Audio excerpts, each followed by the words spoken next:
Gusto ko gising namin. Mag-YouTube tapos nagkalat nila ng loob sa kuwan. Libang ito nga ako, usapin sa mga kuwan. Ano naman ang pagkamatay na alaga ko? Paano na ngayon yan? Hindi ba't sinabi ko sa inyo na bantayan yung maigi yung baboyan? Hindi mo ba alam na malaking pera yung nalugi sa atin dahil yan? Pero paano? Kung ano yung ba namin ito kami? Pasensya po ng todo. O kasi nang malaki ko gabi dahil lakas ng tulog ko eh. Pero sa tingin ko po mga plano, hindi pangkaraniwan na pagkamatay ng mga baboy nyo. Lahat na usiligan sa inyo eh.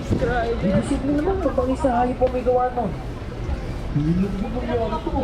Dati, hindi naman nakatawin na kusina kung ano naman mo. Aning-aning kita pa. Hindi na kawin ng po kayo.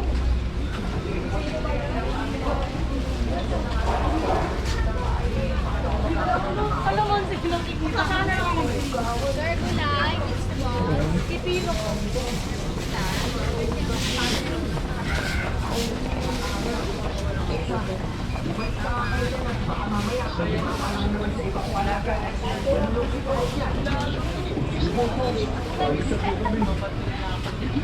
Magmandag lang kayo sa paligid.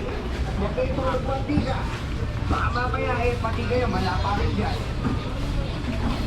Kinatahan ako sa mga sinabi niyo ni Mang Tonyo. Para kasi may ibang pakahulugan sa iyo.